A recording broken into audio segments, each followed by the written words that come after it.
energy is confidence. So I would say you see when you play, there's a shift in momentum. It's all about momentum. Learning how to visualize and let go is an art. But I also think like a huge foundation of it is the discipline that you put in the work to build the confidence so you could visualize that getting in your own way. Remarkable athlete known for his successful transitions between elite level sports. Pro golfer, CrossFit Games athlete, World Championship triathlete, high performance trainer. Mr. Standard, Pierre-Henri Soero. That event going in, I knew it was going to be bad. I knew it was going to be bad. So I prepped myself that the pain is going to arrive quick. Yeah. I'm going to have to fucking deal with it. Yeah. I dealt with it. I pushed, but the paramedics were right next to me. I was laying down in the, after the event. I couldn't see straight, tunnel vision, pretty much lost vision. Wow. Heart rate is maxed out and you got to keep squatting. Yeah. Crowd is going crazy and you go back to the warm-up area or cool-down area. And the paramedics says like, hey, you're not doing well. And if you go there, hey, yeah, you look like shit. Yeah. You're not doing Yeah, right. So you got to deal with it. That was the hardest thing. What's up, guys? Welcome to the show. This one's really fun. I'm actually interviewing a very good friend of mine, Pierre Soero, otherwise known as Mr. Standard. Check him out. This guy is a freak athlete in totally different domains such as golf, triathlons, CrossFit Games, karate, spearfishing, and I wanted to dive deep and understand how does he drive himself through these different domains and compete at such a high level. So stay tuned for this one. If you're on the verge of trying to get better, get stronger, get more disciplined, there's a lot of insight here that can really help you out. I hope you enjoy. How much does, like, obviously playing at a professional level in golf, PGA Tour level, international tour level, how much does your energy affect the game? Huge. I think it's all right. Energy is confidence. So I would say you see when you play, there's a shift in momentum. It's all about momentum, right? Yeah. You play golf, you know, and that's related to energy as well. So if you let the momentum dictate your energy, or you can spiral down real quick, or you can go the other way around too. So it's huge. So how do you like, when I'm golfing, if I start playing badly, I start getting in my head, I'm always like, this is a test to try to get back in the game, but I'm not very good at it. Is that something that as a golfer over the years, you learn how to kind of snap out of it and get back in the zone? Yes. And I'm still learning it. I'm still dealing with it. That's why I work with a sports psychologist. Yeah. And it comes down to, it's like the less you try, the better, the more you can give up, like holding on the control, the better your game is going to be. And it's very difficult when the expectation of being a scratch golfer, making the cut, winning a tournament, keeping your tour card or whatever, it's very difficult to let go of that control. So is it something like, for example, if you're about to play in a major PGA event and it's like high stakes and you really want to win it, are you letting go of control before the round, like weeks before the round? How are you thinking about it, mentally preparing for it? I think it's a lot of meditation. A lot of guys use it. Visualization, meditation, manifestation, which is huge. And I would say, so for me, I work on a weekly basis with my sports psychologist. And we always project ourselves to the next event or whatever. Could be an event, could be a meeting, whatever it is. And we already kind of visualize the positive way of doing it through breathing exercises, obviously visualization.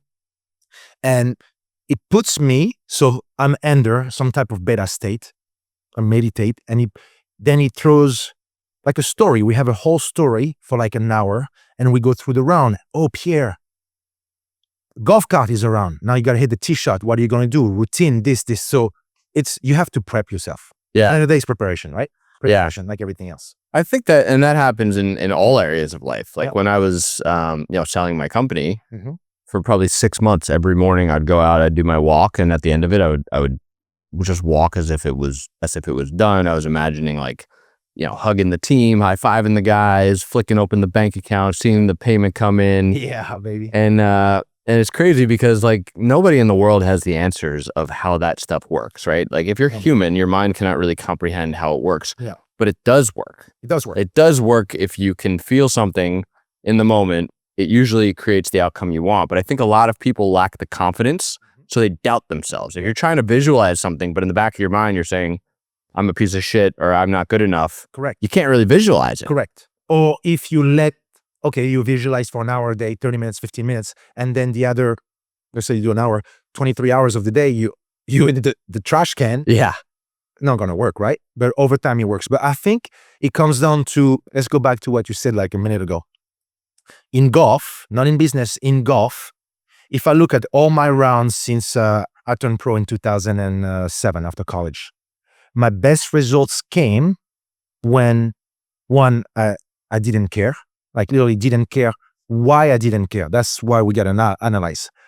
Didn't care because I didn't have to prove something to someone, right? Or didn't care because I didn't have to impress someone. So there's no control. You let go of the outcome.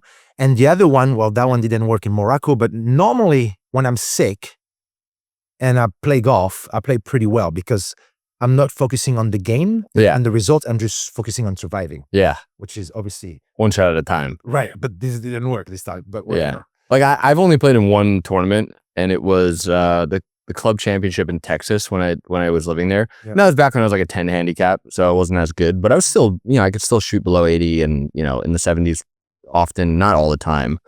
But the tournament was coming up and I cared so much about it. And I'm not a professional golfer. Like it was more of a hobby for me. Yeah. And I was on the range for like an hour before trying to dial it in, really. And the first tee shot out of bounds off the right. Fuck, all right, now I'm hitting 3 off the tee. Second one, into the trees, dropping, shooting 5, onto the green. I go to putt for bogey. I miss by a foot. And I'm just like, and I just kicked the ball away because I was like 1 foot away. Yeah. And the guy's like, oh, no, you need to get that in. So then I went up and down from my golf cart. I went up and down for an 8 on the first hole. Yeah. And now I'm like, there's no getting out of this now. But I think like it's such a good lesson about life because there's so many things in life that you want to achieve, that you want to do. You want to have a certain type of life while you're here in this existence that you have. Mm-hmm. So learning how to visualize and let go is an art. But I also think like a huge foundation of it is the discipline that you put in the work to build the confidence so you could visualize not getting in your own way. I mean, I think it's a puzzle, right? It's a puzzle. I still try to figure it out. I mean, I'm better than 5 years ago. I'm better than 10 years ago, but there's some days you still like, you're not there mentally, right? Everybody has those days. But then that's when you rely on your discipline, rely on your being consistent, and just not listening too much your emotions, right? Or your, hey, I'm tired, or I'm sad today, or this and that. You can't let that affect the plan. Right. How often do you get up and like be like, I don't really feel like, getting after it today? In a week? 7 days? Because I train every day. Yeah. I would say like the moment you open your eyes and you're like versus, because there's a big difference between when you first open your eyes and you're in bed still versus like 5 minutes later when you're out of bed and like making a coffee or something. Mm-hmm. I'm like, do you still have that voice in your head when you first open your eyes where you're like, oh man, I'm tired and like I don't want to get out of bed? Oh yeah, every day. But I never think about going back to bed or sleeping longer. I'm a morning guy, so I get up. But I would say 3 times out of the week, 3 days out of 7, I'm like, ugh. Even when you get out of bed, you're like, oh yeah. Tired. Even like, I'm like, maybe I'm going to take it easy today. Yeah. Maybe I'm going to do 1 session today. Yeah. Or maybe, no, I always train. And then how often do you actually break? Never. Rarely. I'm sick. We have to catch a flight or whatever. We're somewhere. Yeah. Then very rarely. No, I don't miss. So on those days when you're like, oh shit, like I'm going to take it easy today. And then you do it anyway. Yeah. Are you always happy you did it? Oh, 100%. But it's almost like I'm just going through the motion. Yeah. It's like almost like there's nobody home up there. Yeah. I'm just put my shoes and today was a bike, then a bike. There's no like, should I bike and the back and forth between, let's just say the good Pierre and the bad Pierre, or the positive one, negative one, the back and forth. There's not much going on up there. Yeah. So just kind of just going through the motion. You've basically just commanded your body to do the thing. It's like in meditation. Like when you first start meditating, like your mind's like, oh, 5 minutes, I'm good. Oh, let's get up. Oh, we should think about this. And it's like, no, we're staying here. Yeah. We're staying. It's a consistent battle up there. Yeah, exactly. And there's not much of that going on. I feel the feeling of not want to do something. Yeah, I get those feelings. But then after that, it's just kind of going through the motion. But most people get that feeling and then they give into the feeling. I don't understand. I'm still, I have a couple of clients that I train. And sometimes when they say, hey, I cheated this weekend, or I'm drinking again, or this or that, I asked them, I said, what's going on in your head when you're at the restaurant and you have the menu in front of you and you've been doing so good or whatever, or no alcohol, whatever. And at what point do you just give in and like, oh, fuck it. And then you just start, what's the trigger? Yeah. I don't understand. I don't get it. Yeah. Like, peer pressure. Okay. Well, 12, you're 40. You're under my, yeah. Like, what are you? Yeah. What is it? Like you can't control your emotion? And I don't know the answer to that. It's I think it's a lack of, like, I think the longer you can have a streak of keeping promises to yourself, the stronger that muscle gets. Yeah. That's like a physical muscle that you did back in the day. That's why I love something like 75 Hard, because it's like, all right, the plan is here. Yeah. And if you fail at any point of the plan, you're starting back from day one. So it's not a debate. It's not, should I do it? Should I not do it? It's like, no, I'm doing it. Yeah. It might suck, but I'm just going to do it anyway. Yeah. I've been doing 365 times many years. So. Yeah. And then after. But there is a difference between, I'm doing great. Here's my plan. I show up at the restaurant. What should I do? Versus Saturday, I'm going to do whatever I want every week. Right? Okay. There's a difference there. It's like, there's no debate. And that doesn't mean you have to go off the deep end every Saturday. You can, but if it's part of the plan, it's better. For some people, they need that so they can stay balanced or whatever. Or maybe let's say we're talking nutrition and calories, maybe they plan out their week. You can plan out your week and your calorie intake during the week so that on Saturday, let's say you need 3,500 calories to lose a pound, right? 3,500 per week in a deficit, that's 500 a day. You lose roughly a pound. 3,500 deficit per week to lose a pound. Yes. Okay. Yeah. And so that comes down to 500 a day, right? Yeah. So let's say they do, let's say they do some type of, okay, on Monday, Tuesday, Thursday, I know I'm going to go Saturday, I'm going to go have fun with my friend. That's how I think they should do it. I'm going to have those beers and I'm going to have that alcohol. I can calculate the calories. I'm going to eat my lasagna that I enjoy, blah, blah, blah. This is the calories for it. Then you can plan out your day. Yeah. Your week, your days. And so that at the end of the week, you still didn't go over. Yeah. I think that's the way they should do it. But then people said, what's the fun in life there? What? And then after it comes down to priorities, what? Well, you know what I mean? It's weird. I think that question's very easy to answer. There's short-term pleasure and there's long-term joy. Like, yes. You do the things and refrain from the short-term pleasure, you build a version of yourself that enjoys life more. 100%. Like, if you build a version of you that feels the way you feel, stepping into the world, you feel better than a different parallel universe where maybe you're 300 pounds and you just do all the short-term pleasures. You're going to feel like shit. You're going to have no confidence. You're not going to show up to conversations and go deeper with people because you're so self-conscious about yourself. Correct. So the fun in life is the game of life. It's learning yourself. It's pushing yourself. It's growing into the best version of yourself. I agree with you. That's kind of the point of life is learning. 100%. But for some people, I think, I don't know what it is. Sometimes I give up on trying to understand as a trainer. Yeah. I mean, because it's so simple, right? Like you're saying anyone can lose a pound a week. Yeah. If they cut 3,500 calories a week, which is 500 per day. Yes. It's math. This is math. It's calories in, calories out. Super easy. Yeah. But people make it so complicated. Because I don't know, I heard the excuse of lifestyle, busy, work, this, that, and that could be legit excuse, but they just don't plan. I mean, even if you go eat out at this same restaurant, hey, Pierre, I can't meal prep. I'm eating at this same restaurant every day at lunch with my coworkers. Yeah. Well, look at the menu. Do something there. Figure out the calories. At night, you do some research. You know what you're going to eat in the morning, 2 snacks, done. Yeah. But I think it's because a lot of people are in a consistent state of reaction. Yes. Like they're reacting to their reality as opposed to proactively planning out their reality. Mm-hmm. Like if you know that you just need to cut 3,500 calories per week, you could sit down on a Sunday for 15 minutes, 10 minutes, right? Monday, Tuesday, Wednesday, Thursday, Friday, Saturday, Sunday, breakfast, lunch, dinner. possibly dessert on Saturday if you want. Exactly.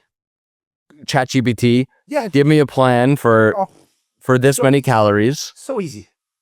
Yeah, it's not complicated. I don't think it is. But people overcomplicate. I also think society overcomplicates it because there's a whole market for things, like for weight loss pills and for supplements and all this stuff. It's kind of good for weight loss peptides and semaglutide and what's the other one? Yes, Teraxutide, whatever. All of it. What's your thoughts on semaglutide? If you're 600 pounds and you need a boost, 600-pound life. Yeah. Fuck, I hate fat people. This is 600-pound life.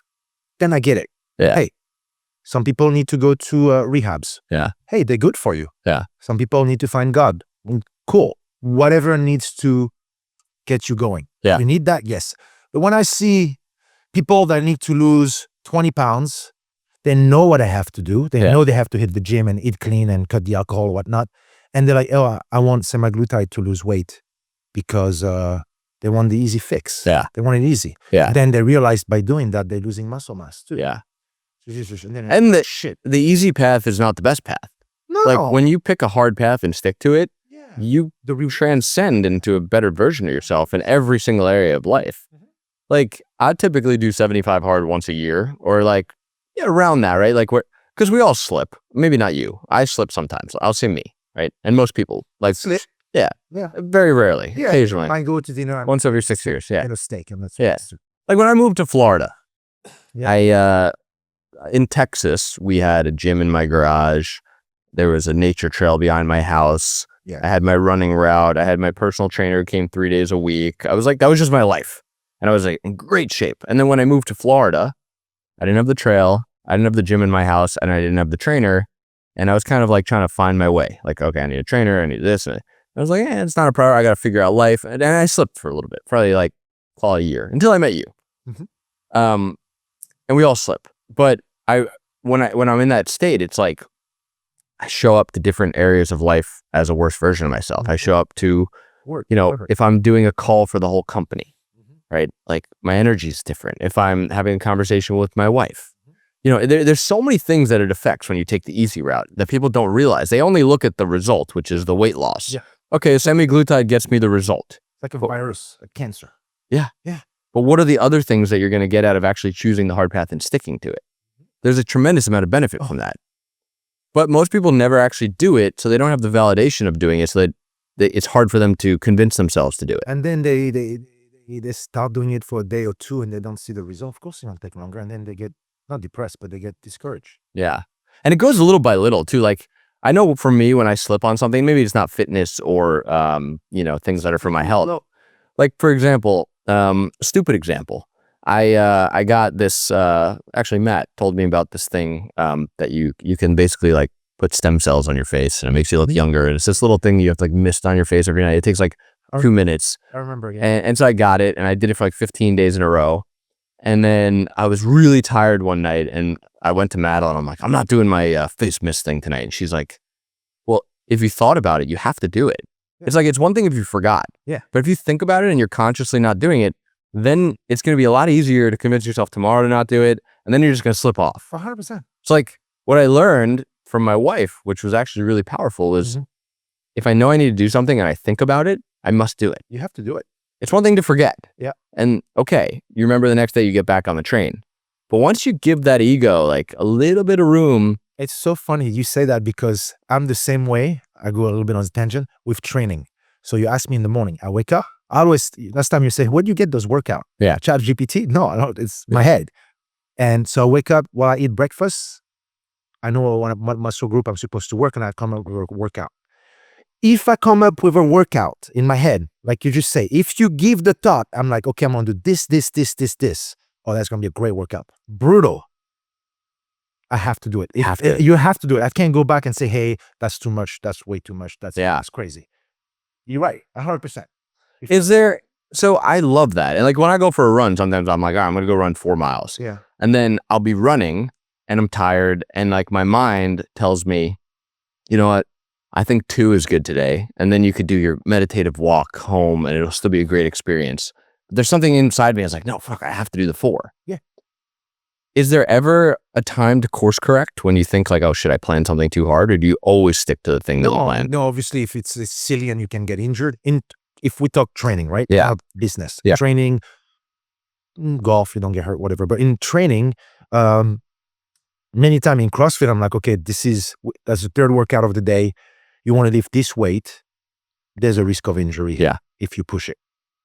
Or triathlon training. When I'm feeling good, I'm supposed to do a 10-mile run, and you're like, ow, you want to push more, or I'm supposed to do something, and then you're like, okay, well, the right calf is cramping.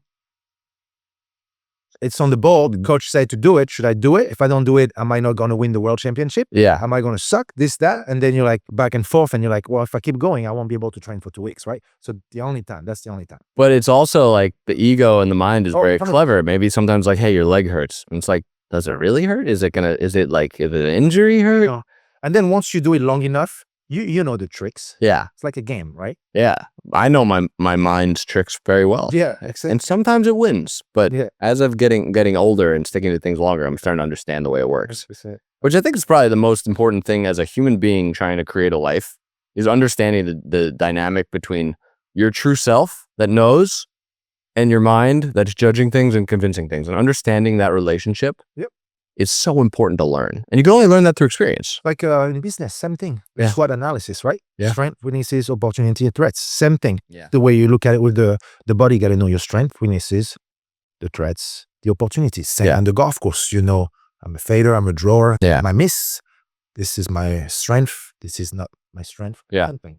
So you, just backtrack a little bit. So you got into professional golf. Well, you played college golf, D1 golf in Hawaii, right? Yeah. And then how did you go from college golf to professional golf at the PGA level? What was that transition like? The steps to take to go. No, what was your story from college to pro? I was fortunate enough, and I'm obviously good enough, that normally when you get a D1 scholarship in golf, if you play D2, D3, different. If you're D1, you're pretty decent player. Yeah. So that was D1 college golf, full scholarship. You have 4 years to see as an amateur college player if you have the game to go pro. Your coach gonna tell you. You can see it when you play college tournaments. Yep. And you'll know real quick after 4 years if like, hey, I'm good or I'm not good. When those 4 years, I had some great success as an amateur to play against the pro. I would qualify in some tournament with the best in the world, the US Open, the European Tour, French Open, some PGA Tour event, whatever. And obviously that gave me confidence. And I was like, okay, I'm good enough to give it a try, at least. Yeah. And see where it takes me. Yeah. And that was, if I did not have those results in my college career, I would have, with my degree in business, do something, whatever it is. So as a golfer, someone who loves golf, physically, like for example, I'll use me for example. Mm-hmm. I can hit great shots. Yeah. I can hit great drives. I can hit great approach shots, but sometimes I don't. Yeah. And would you say that is more due to not being focused, or is it more due to not taking the time to set up a precise way each time? Like, for example, if I had a bad drive, it's usually because I either took a bad swing or I was standing a little too close to the ball. And if I actually didn't do that, I would hit a great drive, but it doesnn't happen every time. Right. And it's just such a repeatable movement. Like, why could some people repeat the movement perfectly so much more than other people? Is it physical? At Is it mental? level or any level? Any level. So remember we talked about it before. I think the way to look at the equation here is, okay, why am I not able to repeat the same shot all the time? It's either technical or mental. The easiest one is to talk about the mental first. Yeah. To wave it out of the equation. Mm. Did I make a poor swing because it was a lack of commitment? Same for the driver. I hit a bad drive because I know on the left side is out of bounds, so I block it right on purpose. Yeah. Just in case. Yeah. So that's mental. That's a mental error. Is it a strategic error? Golf course? Oh, I know I hit my drive 300 yards. There's water at 310. What if I catch a good one? Yeah. It's going to go in the water. Yeah. Now you're over the ball. You're not even thinking about swing. Okay, I don't want to swing as hard. In case I catch a good one, Yeah. then shit. Right. Bad swing. So that's bad swing, but it's just strategy. Yeah. bad strategy. Yeah. Bad mental thinking, bad strategy, bad prep behind the ball. Yep. Then you have, okay, I'm committed to the shot.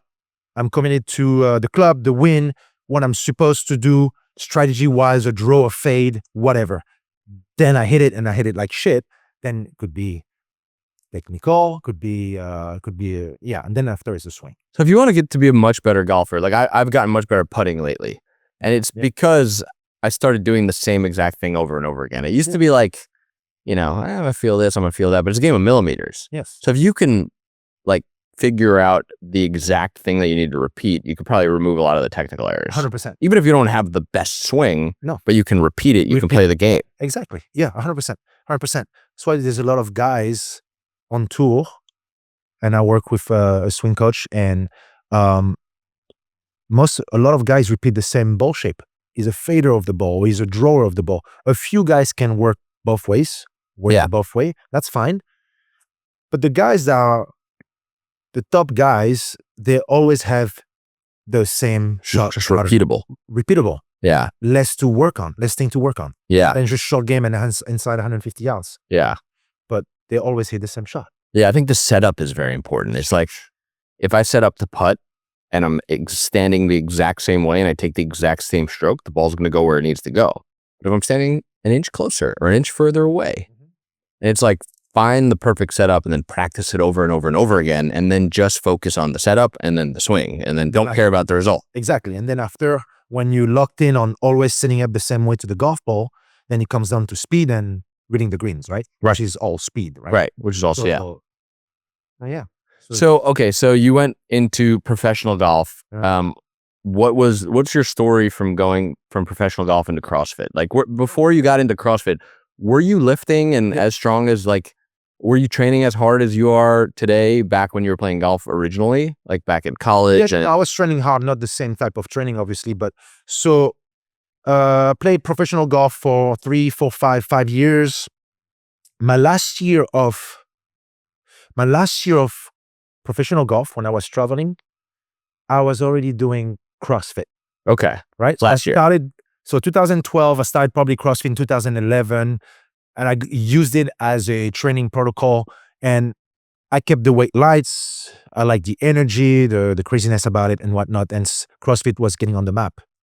2012, with my team, that year I played a couple events on the PGA Tour and went to the CrossFit game the same year. Oh, the same year? As a CrossFit athlete. Wow. And I was still a professional golfer. I was not fully in CrossFit. Right. So I was probably the only athletes there that literally played at the top level. Yeah. In golf and CrossFit the same year. That might be in history. I wonder if there's ever been another professional golfer that... I'm sure there's there is for instance, but it's the same. Hey, the same year that person did CrossFit and powerlifting. Yeah. Kind of in the same category. Same category. Yeah. But not golf. Correct, right? Not, hey, that guy did, even we can say, hey, he competed in High Rocks World Championship. Yeah. And CrossFit. And CrossFit. Pretty similar. Similar skills. Yes. But golf and CrossFit, that's very weird. Very weird. Very weird. So how did you know you were good enough at CrossFit to go into the CrossFit games? How did that all come to be? I mean, did you just go to a class one day and you're like, I love this and I was good at it? So it started, I went to... where were you living at the time? In a condo by the mall here in Palm. Oh, here in Palm Beach Gardens. I moved in Florida in 2007. Gotcha. So, 2008. How did I do it? Join a class, taking class like these people are doing.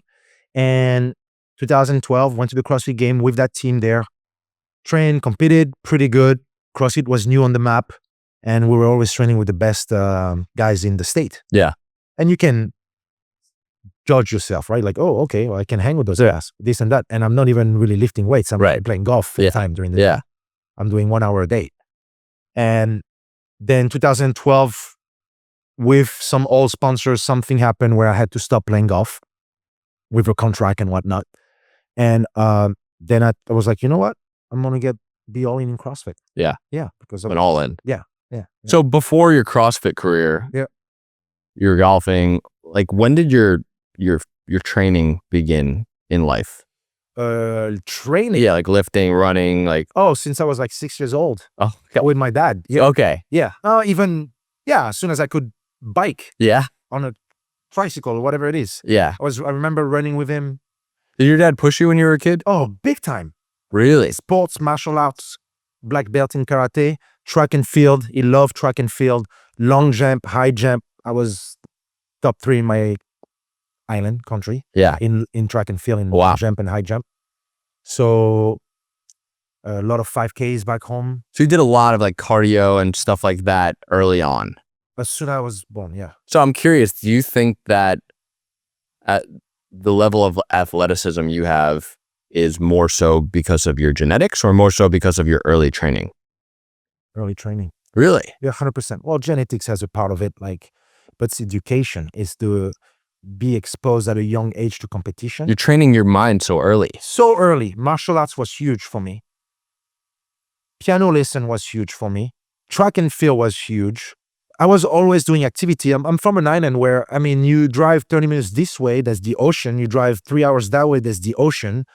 There's nothing to do but perfect weather, then be athletic. Right.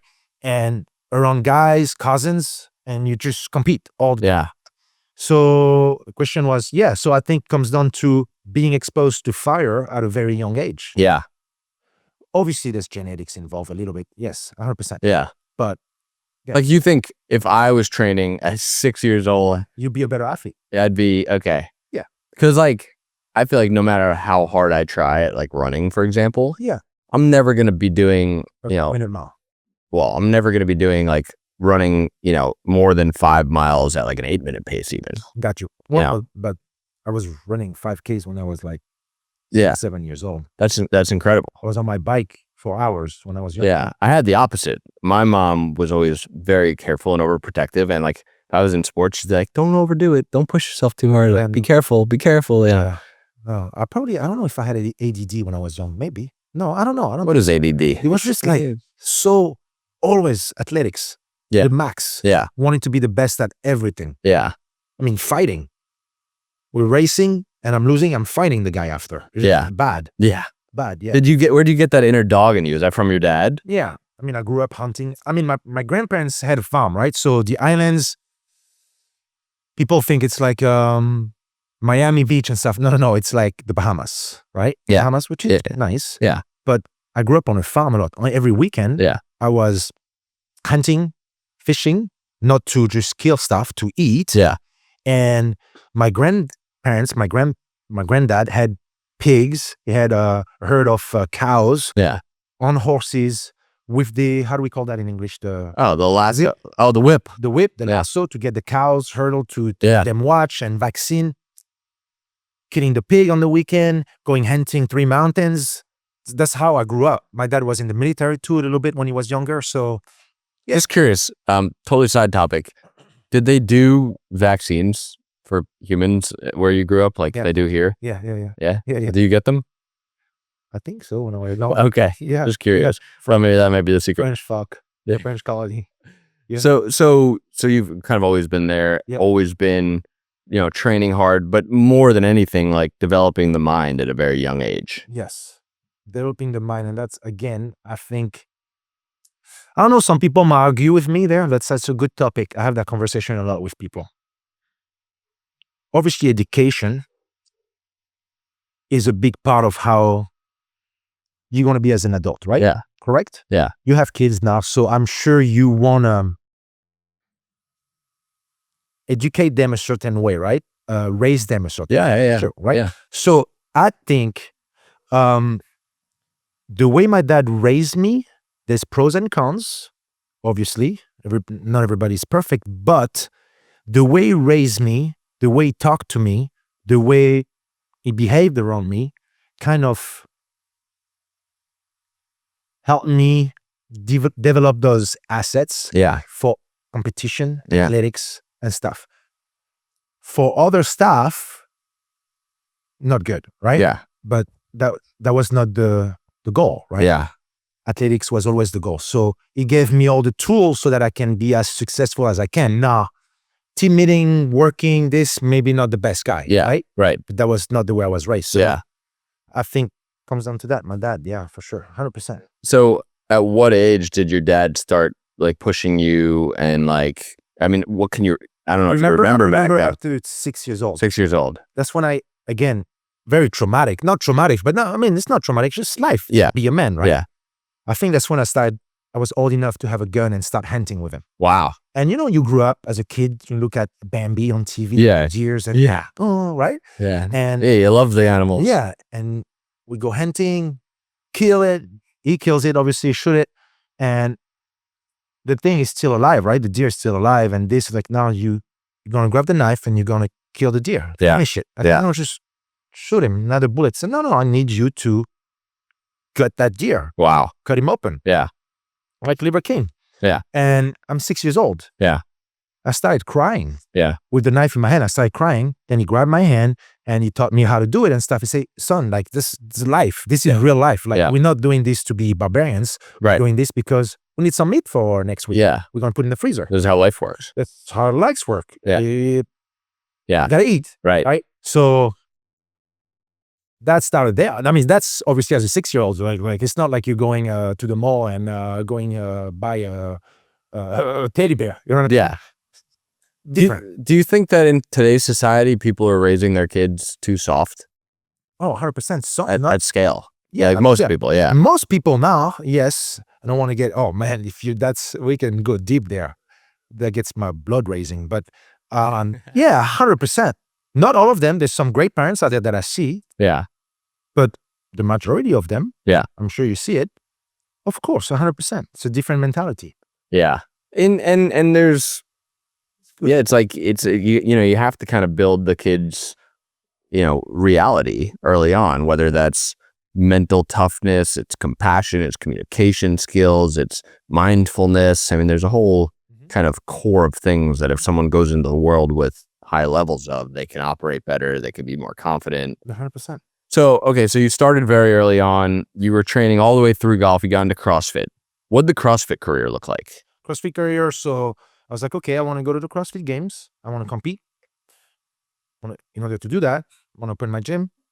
Oh, so you opened your own gym? Open my own gym, yeah, I think in 2013. Well, for a lapse of 2 years there. I studied finance in college. So for a lapse of 2 years, while I was figuring out the gym and stuff, I went to work at Merrill Lynch as a financial advisor, whatever. Hated it. Took my licenses test, whatever. Yeah. And then I stopped.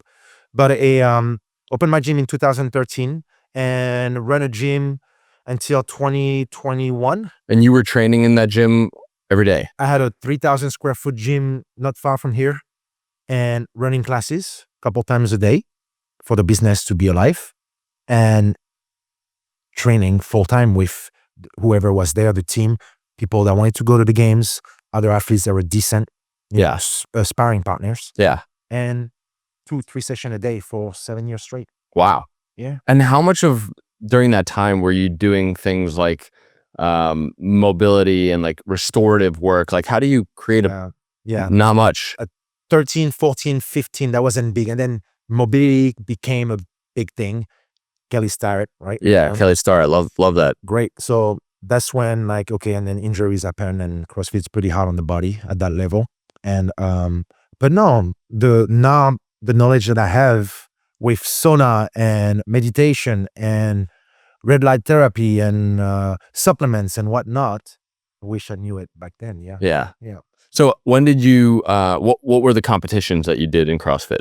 Well, you name all the local competition, we've done them. We won them. Yeah. Then after that, it's the pinnacle in CrossFit is the World Championship. They call it the CrossFit Games, right? Yeah. Where do they do that? Used to be in California. Yeah. We did it a couple of years, 2 or 3 years in California, and then they moved it to Madison, Wisconsin. Gotcha. And I don't know where it's at now. What just for people listening, what is the CrossFit Games? Like what do you do? Like what are The game is how many workouts and stuff? It's a 3-4 day competition. 3 days? 3-4 Wow. days competition. And they put you through, on average, 3 to 4 workout a day. Wow. Time domain of those workouts can go from 5 minutes to running a triathlon. Wow. And in CrossFit, the beauty of it is that you don't know what the event's going to be. Really? Most of the time. They release it maybe a couple of days before, but most of the time, they don't let you know. Wow. So you really got to be a versatile athlete. Yeah, exactly. And they test your gymnastic, your strength, your conditioning, and I'm missing a few. And then they test you time domain-wise, which is short or long. Yeah. Different energy system. Right. And that's it. So that's the world. The U.S. Open of golf is the CrossFit game. Is the Tour de France. How many people compete, and like how do you even get into the World So in order to Championship? get there, you have a qualifier, like the U.S. Open qualifier, and Is that a regional thing or a state thing? Every state. Every state. So yes, every state, they have a competition that lasts 4 days called the Open. Yep. Forgot it a little bit. It's called the Open. Then let's say 65 guys qualified to go to regional. That's region. So northeast, well, yeah. southeast, what exactly? Then there you have 65 athletes for 3 spots. Wow. So 5 spots. So in the States, how many people are competing to get into the qualifier for the regionals? Oh, 1,000 signs up. Thousands. Okay. So group 1,000 signs So up. only 65. But 1,000 sign up. Yes, they want to be part of a community. How many are actually competitive in the age group? 400. Gotcha. So then you got to win the state to then get into the regional. Top 65 to go to regional. And then you have to place in the top 3. Top 3 or 5, depending on your age group. Wow. Out of that. Wow. And how many people are competing in the regionals at that point? 65 per region. Oh, 65 per region. Yeah. Okay. Yeah, gotcha. That's rough. 75 maybe. Yeah. I might be off a little. Yeah. But, and then top 3, top 5, I don't know the rules. It used to be top 5, it used to be top 3. And then all these region with the qualifier makes the field for the CrossFit game. And then there's what, like 100 people in the CrossFit game or something? Or less? Probably a little less. Less than that. Yeah, a little less. Wow. So you're up against the most elite in that sport. Well, which that sport is like everything almost. It's not like triathlon, but it's strength, speed, power, everything. Yeah. And then so on a 4-day or 3-day CrossFit Games, you're doing how many different, like what would the field look like if you showed up and okay, what am I going to get myself into over the next 4 days? So you get there a couple of days before. It's fun. Talking about fucking being nervous, and there's always a opening ceremony. And the guy that runs the CrossFit game, the competition is always at night. I'm going to release the first event. That's how it goes. Right. Builds the momentum. And Yeah. And they always stop. They always go long the first day. Most likely, I want to say 80% of the time they go long. Meaning. Long, how long is long? Sorry, a triathlon. So there's, for instance, sometime one day they say, one year they said, you're going to rowing a marathon on a rower. That was crazy shit. Or bike run or whatever it is. So they release that. So the next day you get jacked up, whatever. So you do that first event. And then you have 3-4 hours to recover. Event 2, meet at the stadium. Oh, it's a lift. They go long. Now they're going to test your strength and the fatigue, how you recover. Okay, now. And give me an example of one of those types of workouts. Lift? Yeah. Could be a 1 rep max snatch. Really? 1 rep max. So you just be doing the heaviest snatch. Yes. Wow. Yeah. And then you have a minute and they have a bar here and everybody's there and you pick it up, you move on, you go there. You miss, you go there. Wow. And we go until one guy is left. Oh, wow. Okay, so they start with a weight and then exactly. So really you're not just doing 1 rep. You're probably doing 10 reps. Out of every 1 rep max. Yeah. Right? So, wow. But the morning you did a 90-minute triathlon where you redline the last 30 minutes to get points. Then at night, you got to recover. And then at night, you got to do a gymnastic event, which is walking on your hands and doing some ring muscle up and being on the assault bike. Could everyone in the CrossFit Games walk on their hands pretty much? Yeah, at that level, yeah. Really? Yeah. You know what's going to, you don't know, but you know what's going to pop up, right? So you I stick to my feet. Some walk on the hands better than others. Yeah. Yeah. That's crazy. And then, so it's by the end of it, is it like the hardest workout? Smashed. Yeah. Absolutely. And are you training up until the first day or do you take a couple days of rest? So you always train hard and then there's a tapering process so that it's always high volume, intensity, low. And then as you get closer, not always, but me as an athlete, that's how I did it. And then as the week gets closer to the event, volume goes down, intensity goes up a little bit. Yeah. A lot of mobility, body work, nutrition, and make sure you... Do they have rules on steroids in the CrossFit Games? 100%. Yeah. Do people break the rules? People break the rules. Yeah. People break the rules. They test you. Yeah. Then just pass the test. So it's like people really want to win this thing. They're doing whatever they can to win it. And it's not even like this. It's not like there's like 5 million NFL deal in there. Right. It's just competitors. So you could win the CrossFit Games and still be broke? Oh, yeah. Yeah, there's no money. I think it should be a bigger event. It's such a test of athleticism. It's brutal. Yeah. Yeah, there should be more money. I mean, first place makes what, $500,000, 300 grand? Oh, they're okay. So they're, but yeah, it's like first place. I mean, yeah, one event a year. Yeah. Okay, the top they're making. No, there's no money in that. I mean, Yeah. It's relative. Yeah. Compare it to golf, there is no money in CrossFit. Right. So really, the person that wins is the most well-rounded. Yes, just the bragging rights. Yeah. Yes, there's money, but there's no money. There's Yeah. bragging rights. Sponsorships, anything like that, like endorsement deals. Few guys that made some money. Yeah. But compared to other sports, with how much you have to invest and what compared to, I mean, tennis is a hard sport, but whatever it is, other sports like the payout. I mean, you ruin your body, right? Yeah. Right. Yeah. You ruin your body. You ruin your hormones for you're young. Well, there's a level of CrossFit where you're enhancing your body, but then there's going too far and ruining the body. Yeah. Where does that line get crossed? Like going too far, like in competition, you mean? Yeah, like if I were to say I want to get into CrossFit, Yeah. like there's a stage in which I'm now going to become better, healthier, stronger, better. Yeah. And Like then, when do you think people like go too far and then now they're ruining their bodies because they're working too hard? well, when they start to compete at the highest level. I Yeah. mean, there's exception. There's some. I mean, my friends are watching that from CrossFit and still